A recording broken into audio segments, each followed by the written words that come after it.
I have like 50 scrunchies, but It's all about the scrunchie, I know. yeah. All right, here with Lucy Lee, right now the clubhouse leader at 10 under after day 2 at the Dana Open. Lucy, just firing on all cylinders today. What was working so well for you out there? Yeah, I was hitting it really good today, and also yesterday. I just got a few more putts to drop today. I made a few good par saves on on my back nine, so that really kept the momentum going. You got a couple of awesome birdies there in your first 9 holes. Take me through some of the highlights on when you got things started for yourself. Yeah, geez. I'm trying to remember what my first birdie was. I think it was my third or fourth hole. Just, hit a good shot in, made the putt. Kind of the same story with all my birdies. I think probably the best shot of the day was my last birdie, which was the hybrid into 6. I hit it to like a foot. That was a really good shot. And also my par save on 1 after I chunked it from being in the middle of the fairway. It was really embarrassing, but I'm glad I was able to save the par there. Those par saves coming down the stretch, I mean, what did they do for your confidence even after a day like that today? Yeah, for sure. I've been working on my short game a lot, so just being able to save those pars gives me a lot of confidence in what I'm doing, just in general.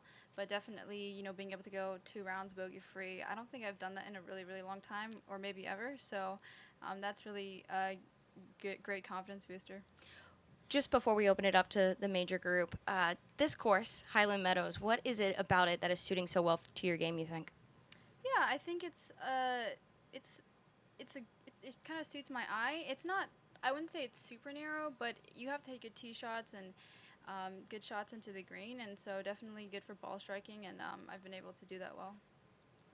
You just recently clinched your LPGA Tour card in the Epson Tour. I mean, how much does that kind of free you up to come out here and play like you did today, and like you said, go bogey-free for 36? Yeah, for sure. It definitely gives me kind of the ability to play free. Just knowing that I have status next year and kind of focusing on some other goals for me, playing in some more LPGA starts and stuff like that. So definitely gives me a lot of confidence. You're a player that burst onto the scene at a really young age, and obviously you're been a professional for a while now. How have you tried to stay patient and maintain your expectations as you're working your way to the LPGA Tour, and now you finally got there? Yeah, for sure. I mean, I think initially when I first turned pro, I kind of struggled with that, staying patient, especially the first year, being a little bit unlucky with COVID, kind of slowing me down. But, I think the main thing, like the number one thing for me why I'm playing better this year was the ability to kind of just, like when you're on the course, just kind of forget about everything and just play your golf. I mean, it's, a little bit tough for me because I was so young, but someone called me old this week, which is tough. But just being able to focus on playing my game and not think about the past or the future doesn't really matter when you're out there. So that's definitely huge. How much? I mean, kind of along those same lines of being free since you already have your card. I mean, you've already won twice this year. You top 10 last week. Do you feel like being in contention on the weekend, you might be the 36-hole leader, that the nerves won't be as much as they might otherwise be? I'm not sure. I've never led an LPGA Tour event before, so we'll see. It's kind of a new experience, but definitely having those 2 wins on the Epson Tour gives me that confidence, knowing that I can play well coming down the stretch. And I think it's just really important to treat every day the same, no matter what position you're in. That's like number one key for me. And then you obviously weren't guaranteed this week. You played your way in last week. What were your expectations or goals or whatever coming into this tournament? Yeah, it was kind of hard to have expectations or goals because it was such a quick turnaround for me. I just, played 1 practice round. I just wanted to play the best that I can, I was looking forward to going home this week, actually, but it's nice to be out here playing on the LPGA, and I just trying to have a good time. Just one thing about, it has been kind of a crazy schedule for you. I mean, we saw you in Northern Ireland. We saw, as you said, as Kyle said, the top 10 last week.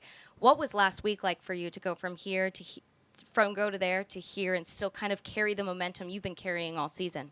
Yeah, for sure. I was really excited to play last week in Canada. It was such a great tournament and a great course, great hospitality. So that was one of my goals going into the week, was try to top 10 into this event, and I was happy to just sneak in there. So just, kind of try to keep it going and keep doing what I'm doing.